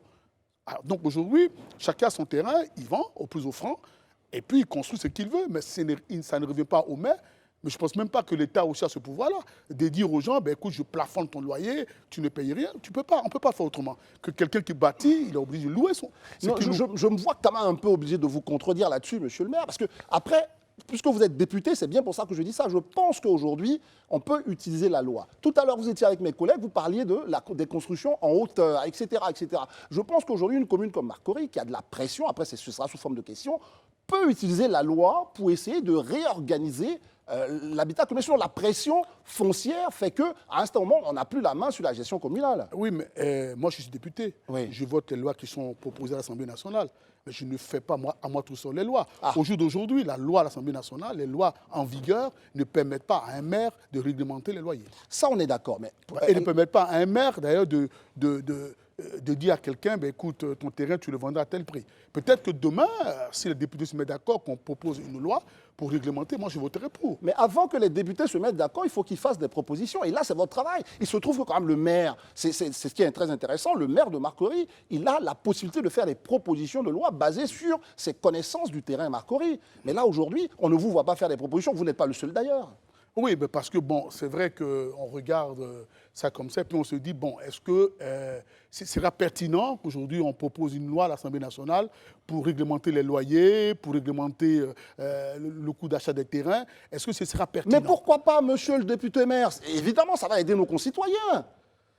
Alors, et la loi de l'offre et la demande, qu'est-ce que vous en faites? Si moi j'ai un terrain, vous allez me dire que mon terrain, je dois le vendre à 1 million, alors qu'à Cocody, on le vend à 4 millions. Mais etc. la même loi sera valable aussi à Cocody. Et donc, forcément, monsieur le maire. Mais pour l'instant, vous avez peut-être raison, mais pour l'instant, je n'y ai pas pensé. Peut-être qu'avec la pression, on y viendra un jour avec un ensemble de députés pour proposer de réglementer ce qui nous donne de réglementer les loyers, de réglementer l'achat des terrains. L'achat et le coût des terrains au regard, Ça justement, peut se faire avec au l'évolution. regard de la rareté même des terres, puisque à ce moment, il faut bien que la commune continue de se développer. Et je pense que, comme vous aussi, vous contrôlez un peu les naissances, on va continuer de les faire. Il faut bien que les gens habitent quelque part. En tout cas, nous apprécions l'humilité de dire, vous allez y réfléchir, monsieur le maire. C'est très important. Revenons maintenant quand même un peu grandement sur le PDCI. L'organisation du parti, on en a parlé. On a été un peu dur en disant que vous n'avez pas de cran, mais la vraie réalité, c'est qu'il y a une modernisation du PDCI à faire et les choses, selon vous, sont en cours. Qu'en est-il vraiment de ce congrès-là? Finalement, il va se tenir ce congrès ou pas? Alors, vous voulez que le PDCI fasse son congrès ou ne le fasse pas? Moi, je suis vice-président du PDCI-RDA. Et lorsque le président de mon parti décide de faire un congrès, en tant que vice-président, je ne le contredis pas. S'il décide de ne pas faire un congrès, je ne le contredis pas. Les débats ont lieu. Notre rôle, c'est nous avons le débat en interne. Et après, il revient à notre président. Je suis un peu dubitatif. Il y a un vrai débat en interne au PDCI, vous dites? Vous n'avez pas vu les débats dans les journaux, d'ailleurs? Très bien. Il y a un vrai débat. Oui, Quand on est au bureau politique, le débat était où? Il y a un vrai débat au PDCI-RDA. Et justement, c'est ce bouillonnement-là, aujourd'hui, qui sort, parce qu'il y a des vrais débats au PDCI-RDA. S'il n'y a pas de débat, le président, comment il fait pour programmer un congrès et après le déprogrammer? Parce qu'il entend des sons, parce qu'il voit que, attention, là, c'est peut-être pas le moment, c'est pas propice. Donc, c'est un président qui est à l'écoute de ses militants et qui prend des décisions au moment opportun. Il prend des décisions au moment opportun. Est-ce qu'il vous consulte pour cette alliance-là? Vous vous sentez proche de qui? Du RAGP d'Alassane Ouattara ou du PPACI de Laurent Gbagbo? Ça, c'est important aussi par rapport au fait que vous êtes tous, enfin, vous réclamez tous de l'oufouettisme. Finalement, est-ce que cette alliance-là vous sied? Votre question, elle est personnelle ou elle est du PDCI-RDA? Elle est au PDCI comme à ses membres qui pourraient avoir... parce que, écoutez, bon, elle est personnelle. Les stratégies d'alliance Ouais. du PDCI-RDA sont définies par son bureau politique, sont définies par le président, ses vice-présidents et son secrétaire exécutif. C'est ça les stratégies. Si aujourd'hui le PDCI-RDA a décidé que pour conquérir le pouvoir d'État ou pour bien fonctionner, le PDCI fait une alliance avec le PPACI, c'est le choix du PDCI-RDA. Poussons un peu l'exercice. Oui. Est-ce que le maire Abi Raoul pourrait, lui, avoir une autre idée qu'il voudrait bien soumettre au bureau politique? Ça peut arriver, ça, ou bien vous êtes en accord avec le bureau Non, politique? les débats internes, je ne les soulève pas sur la place publique. Vous ne les soulevez pas sur la place publique. Très bien, vous nous le dites. On va maintenant nous intéresser quand même à une question qui revient et qui a été portée sur la place publique et par le gouvernement et par les acteurs économiques. Vous êtes un opérateur économique à côté, il faut le souligner, la hausse du SMIC. Est-ce que vous pensez que c'est réaliste tout ça de la part du gouvernement de nous dire qu'on doit payer 75 000 alors que hier on n'arrivait même pas à payer 60 000? Eh bien, si le Ou à gouvernement, faire respecter si le ce montant? gouvernement le décide, c'est aussi en fonction de la croissance de la Côte d'Ivoire. Moi, je vous rappelle que quand je suis arrivé à la mairie de Makori, le SMIC était à 65 000 francs. Mais je l'ai relevé à 126 000. Pour les salaires des agents Pour les salaires les plus municipaux. bas. Aujourd'hui, un salarié le plus bas à Makori, dans la commune de Makori, qui travaille à la mairie, c'est 126 000. Ah bah c'est quoi la méthode à Biraoul finalement pour satisfaire autant les salariés Non, de la mais parce mairie? que je considère qu'avec ce budget-là, je peux payer ce salaire. Je suis un maire autonome. Je considère que si je mets un salaire minimum à 126 000 francs, que je peux le payer, eh bien, je le paye. Ça ne ressemble pas un peu à voilà, on va bien payer les gens de la mairie pour que demain ils puissent me voter? Parce que enfin, on se pose la question. Oh non, je ne crois pas. Non, je pense que c'est le bien-être. C'est le bien-être. Oui, c'est le bien-être. Il ne faut pas tout voir en termes électoralistes. Donc, il n'y a pas de coût électoral quand vous permettez aux travailleurs de la mairie d'être bien. Continuons d'égrener un tout petit peu l'actualité politique avec, j'allais dire, l'actualité politique et sociale avec la surpopulation carcérale. Vous en avez entendu parler, on parle de la MACA, sans oublier des jeunes gens qui auraient pu être emprisonnés. Dieu merci, ça s'est bien passé. Et des emprisonnements, etc. Qu'est-ce que vous pensez finalement de la politique carcérale? Est-ce qu'on met trop en prison ou les prisons? C'est quoi votre avis là-dessus? Non, moi je pense qu'il peut y avoir une alternative. On n'est pas forcément obligé de mettre les gens en prison. Il y a des gens qu'on peut condamner à faire des activités d'utilité publique. Oui. Voilà, quelqu'un qui a commis un assassin, qui ne mérite pas d'aller en prison, eh bien, on peut l'arrêter puis l'obliger à faire des activités d'intérêt collectif, c'est tout. Parce que vouloir mettre tout le monde en prison ou vouloir mettre quelqu'un qui a fait un délit forcément en prison, on risque d'arriver à une surpopulation de la population carcérale. Et ça, je ne pense pas que ce soit dans l'intérêt de l'État. Vous ne pensez pas que c'est dans l'intérêt de l'État? On continue de revisiter avec deux dernières questions qui concernent quand même des personnalités politiques. On a parlé de Randy Agière et de Laurent Gbagbo. On parle du retour de... Enfin, Blé Goudé est rentré. Qu'est-ce que tout cela vous inspire? Mais je pense que l'État de Côte d'Ivoire va dans le bon sens. Il y a eu le dialogue politique, il y a eu des décisions qui ont été arrêtées, ces décisions sont en train d'être appliquées. C'est une excellente chose. Le Laurent Gbagbo, ce qu'on lui donne, c'est un droit. Alors, le président Bédié, ce qu'on lui donne, c'est un droit, c'est la loi. Oui. Donc, que l'État de Côte d'Ivoire veut faire droit à la loi, c'est une excellente chose. Et nous l'encourageons à faire davantage. A fait davantage, ça veut dire que vous pourrez... Mais vous avez mis un orteil au RHDP comme ça, peut-être un pied après, quand Non. vous dites vous êtes d'accord? Non, pas du tout. Mais Non. je pense que le rôle d'un parti politique, ce n'est pas de critiquer systématiquement ce que fait le gouvernement. Ouais. Par exemple, je vous dis qu'aujourd'hui, le président Ouattara, son gouvernement, il y a des actions positives qui sont menées, et ça, c'est d'une évidence. Ce serait de la mauvaise foi que de dire que la Côte d'Ivoire n'est pas en construction. On peut critiquer par ailleurs autre chose. Mais ce qui est bien, c'est aussi bien de le dire. Quand c'est bien, on dit oui, ça c'est bien, c'est pas mal. Et on l'encourage à aller de plus loin. Parce que c'est quand même notre pays. C'est notre pays. En tous les cas, monsieur le député maire, par ailleurs donc cadre du PDC-RDA, vice-président, j'ai senti en vous un homme politique extrêmement serein, qui appréhende les futures échéances, notamment électorales locales, avec beaucoup donc de sérénité. Surtout que l'essentiel, c'est que les populations puissent vivre tout ça dans la paix sociale et puissent, j'allais dire, noter les acteurs politiques avec beaucoup plus de tranquillité. Moi, je vous remercie d'avoir accepté l'exercice, de vous être prêté au jeu. Vous êtes une personnalité de premier plan. Merci à vous. Live TV accueillera toujours les personnalités de différentes obédiences avec le même entrain. Moi, je vous remercie, mesdames, messieurs, d'être restés fidèles à ce rendez-vous de Sans langue de bois. L'année prochaine, c'est dans quelques jours. On vous retrouvera, c'est vrai, mais d'ores et déjà, je vous souhaite de joyeuses fêtes de fin d'année. Portez-vous bien. À très, très bientôt. À bientôt.